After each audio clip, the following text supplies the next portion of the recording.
কারণে আমলে সালেহা করার কারণে আমি আল্লাহ তাআলা তোমাদেরকে যে জিনিসটা দিব ওই জিনিসের নাম হচ্ছে জান্নাতুল ফেরদাউস। জোরে বলবেন না সুবহানাল্লাহ। যদি ঈমান আর আমল ঠিক থাকে আল্লাহ আমাদেরকে কি দিবে বলেন? জান্নাতুল ফেরদাউস দিবেন। আমি আপনি আজকে কোরআন শিখি নাই, কোরআন পড়ি নাই, এলেম কি জিনিস এটাও জানি না, আমল কি জিনিস এটাও জানি না। এলেমওয়ালা মানুষ, আলেমওয়ালা মানুষ যারা আলেম, আমার পাশে আমার উস্তাদজি বসে আছেন, এর পাশে এক বড় ভাই বসে আছেন, এদিকে অনেক ওলামায়ে কেরামগণ বসে আছেন। আজকের মাহফিলে অনেক ওলামায়ে কেরামগণ আসছেন, অনেকে বয়ান করতে পারে নাই, উস্তাদজিকে সময় দেওয়া যায় নাই, ঠিক না? কিন্তু এই মানুষগুলোর অনেক দাম, অনেক দাম। আজকে উস্তাদজির দোয়ায় আল্লাহ তাআলা কোরআনের কথা বলতেছেন। আমিও মানুষ, আপনিও মানুষ, আপনি নিচে আমি উপরে। আল্লাহ আমার এখানে কেন বসাইছেন? কোরআন শিখার কারণে গুণের মানুষ বানাইয়া আল্লাহ আমার আপনাদের সামনে বসাইছে, ঠিক কিনা বলেন? এই জন্য আপনি যদি গুণের মানুষ হতে চান, দামি মানুষ হতে চান, আপনাকে আমাকে গুণের মানুষ হতে হলে কোরআন শিখতে হবে, পরিপূর্ণ আল্লাহর উপর ঈমান আনতে হবে। দুনিয়ার কোন মাজারে সেজদা করা যাবে না, দুনিয়ার কোন মাজারে মান্নত করা যাবে না, টাকা দেওয়া যাবে না, মুরগি দেওয়া যাবে না। ও মুসলমান, আপনি শুনেন, আল্লাহ তাআলা সূরাতুল বাকারার ৩য় নম্বর আয়াতের ভিতরে বলেন, আল্লাযীনা ইউমিনুনা বিল গায়বি ওয়া ইউকিমুনাস সালাত ওয়া মিম্মা রাযাকনাহুম ইউনফিকুন। আল্লাহ তাআলা বলেন, ও দুনিয়ার মানুষ, তোমরা যদি মুমিন হতে চাও, তোমরা যদি মুত্তাকিন হতে চাও, তোমরা যদি গুণের মানুষ হতে চাও, তাহলে তোমাদের ১ নাম্বার কাজ হচ্ছে আল্লাযীনা ইউমিনুনা বিল গায়ব।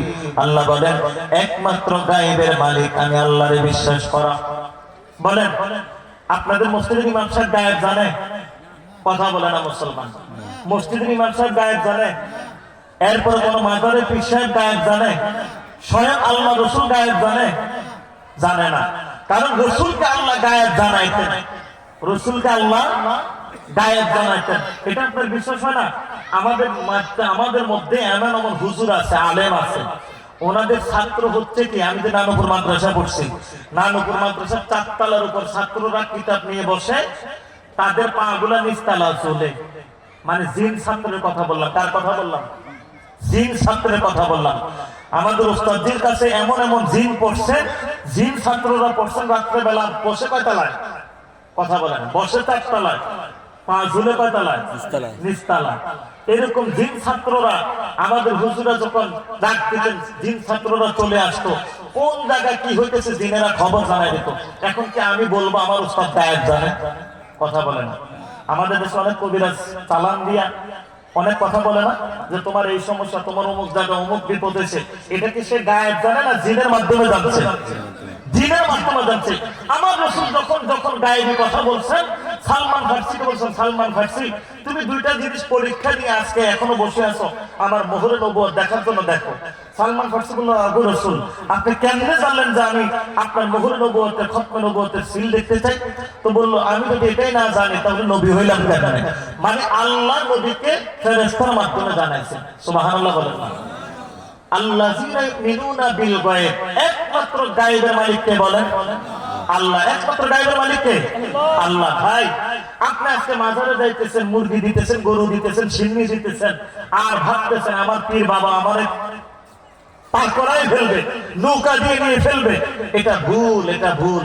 আপনি শুনেন, ওয়াজিআ ইয়াউমা ইযিন বিজাহান্নাম ইয়াউমাইযিন ইয়াতাযাক্কারুল ইনসানু ওয়া আন্না লাহুয যিকরা।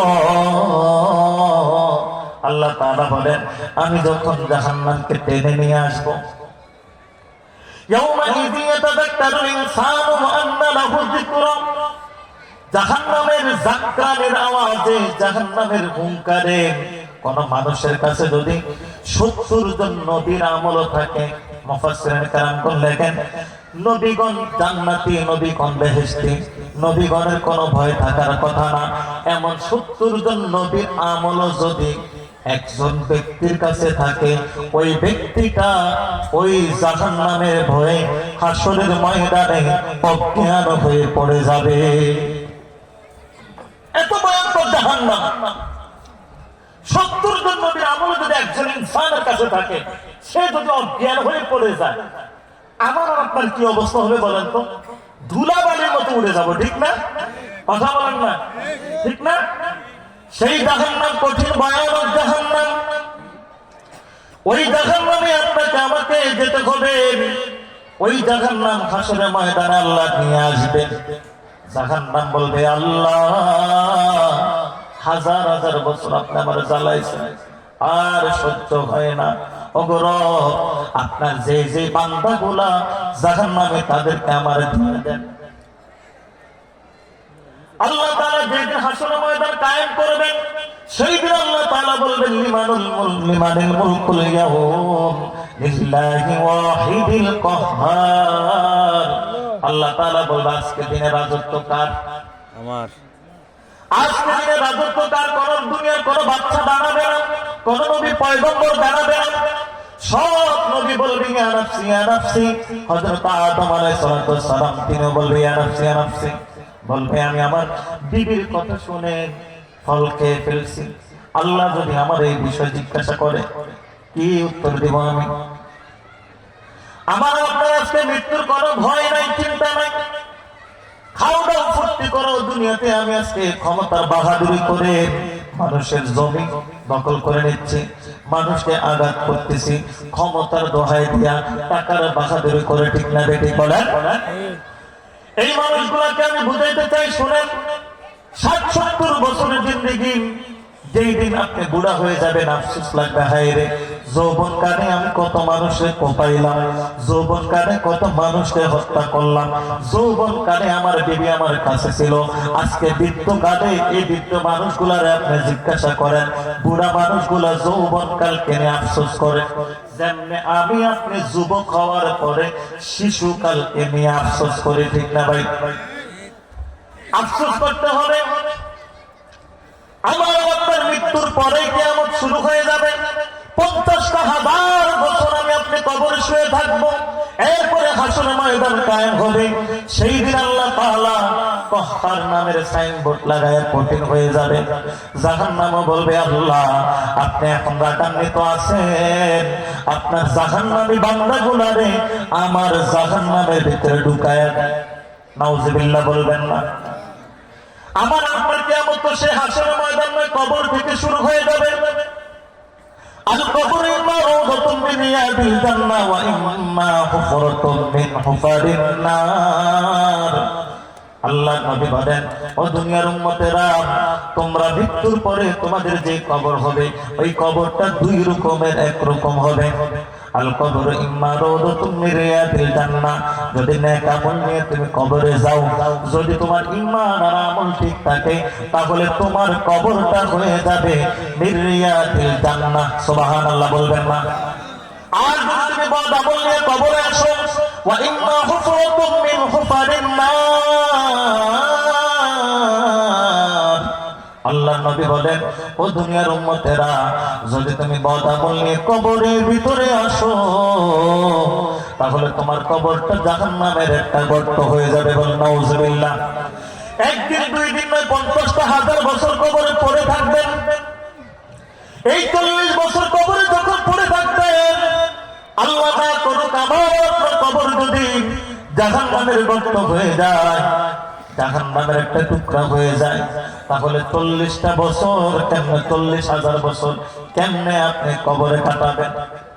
এই কবরের শাস্তি পাওয়ার পর আল্লাহ তাআলা বলেন, সেই দিন আমি তোমাদেরকে উঠাবো হাসরের ময়দানে।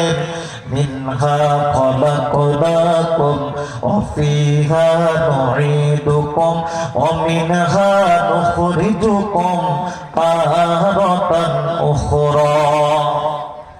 আল্লাহ তাআলা তো কোরআনে জানায় দিয়েছে, আমি আপনি জানি না, শুনি না, বুঝি না, কোরআনে মাহফিলে বসি না। আল্লাহ মানে আপনারা জানায় দিয়েছেন, ও ও দুনিয়ার মানুষ, আমি আল্লাহ তাআলা তোমাকে এই মাটি দিয়ে তৈরি করেছি, আবার এই মাটিতে শোয়া দেব, আবার অমিনহা নুখরিজুকুম তারাতান উখরা। আমি আল্লাহ তাআলা এই মাটি থেকে আমার হুকুমে তোমারে দাঁড় করাবো।